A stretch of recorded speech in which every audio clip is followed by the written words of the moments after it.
Republicans love to call anyone they disagree with a groomer, but it is all just projection of their own desires. In fact, black-collar crime is one of the leading victimizers of children through recorded history. Get your churches in order before you talk about drag shows. Republican Groomers Volume 11. Be the word of Almighty Yahweh with Dr. Daniel Merrick. Yahweh or Yahweh, so that's his name. He who causes to be. In other words, that's God's name. And now, Dr. Dan. Welcome to Yahweh TV. I'm your host, Dr. Dan Merrick, of course. On February 10th, a search warrant was executed on Daniel Merrick's residence, and the arresting trooper spoke with Merrick at the scene. Merrick told the trooper that he began viewing child pornography due to his wife refusing to be intimate with him.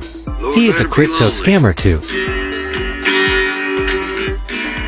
He blamed his wife, saying that led to a 2-month curiosity in child pornography. Lord, let her be lonely, even as I'm lonely now.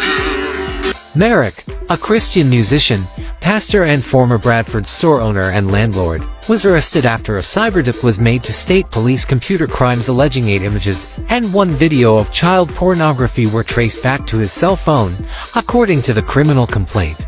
Daniel W. Merrick, Pennsylvania, 64, is charged with 570 counts of child pornography involving indecent contact, second-degree felonies, 316 counts of child pornography involving nudity, third-degree felonies, and 1 count of criminal use of a communications facility, a third-degree felony. Of course, he is free on bond and has a hearing in April.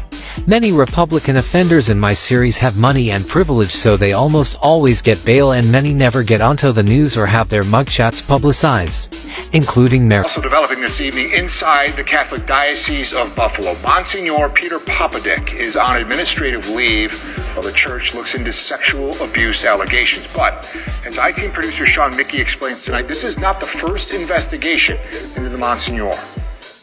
The Catholic Diocese of Buffalo released a statement Wednesday acknowledging it received a new child sexual abuse complaint against Monsignor Peter Popadick. The Monsignor is currently serving as a pastor at St. Aloysius Gonzaga in Cheektowaga. Spokesman for the diocese Joe Martone told the I-Team the claim is more than 20 years old.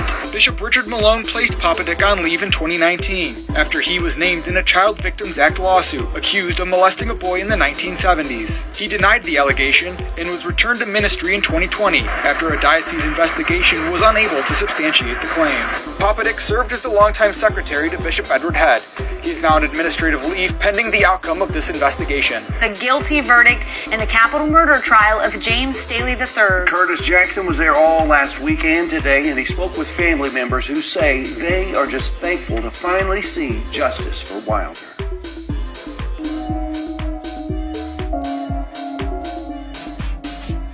It's been an emotional day for many friends and family of Wilder McDaniel, many who have had to sit through some pretty emotional testimony and powerful closing arguments by the state. Wichita County District Attorney John Gillespie told jurors that guilty people act guilty, and that's how Staley was acting after the incident, seeing that he never went to bed with Amber McDaniel, Wilder's mother, the night before she found her son deceased. A case he and his team proved to be true. I'm just so very thankful that the jury saw him for the psychopath that he is. We had a circumstantial evidence case. It was a very powerful circumstantial evidence case, but it was still circumstantial, and the jury connected the dots. They put the puzzle pieces together, and they convicted that psychopathic monster for what he did.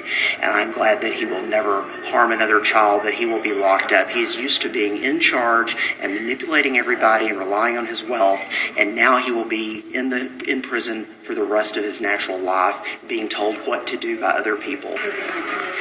And although the state proved and won its case, the real winners are the family of Wilder, who have fought for years to bring justice to his killer. It's a big relief off of all of our shoulders. It's like we've been waiting so long, trying to push getting justice, all these protests we've been to, and it finally happened, so it's like a big relief. You know, he's been walking around for the last 4.5 years, not a care in the world. Well, he's got to care about something today because he's off the streets.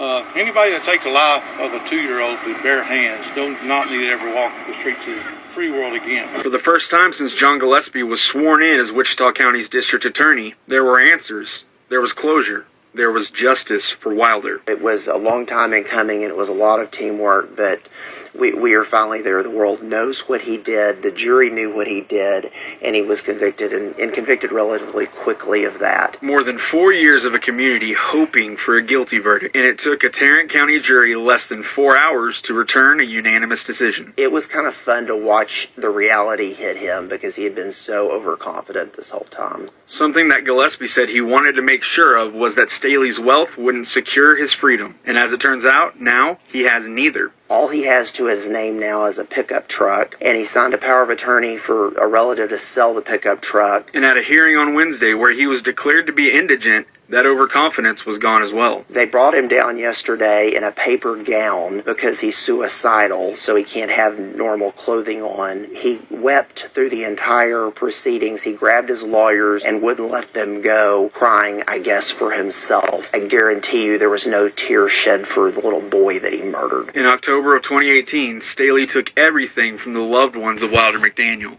Now, sentenced to life in prison without a dollar to his name, Staley has lost everything. And to Gillespie, that feels a lot like justice. I don't have any sympathy for him, but that's where he is. He started out a rich psychopath, and he ends this case a poor psychopath who will be told what to do for the rest of his life.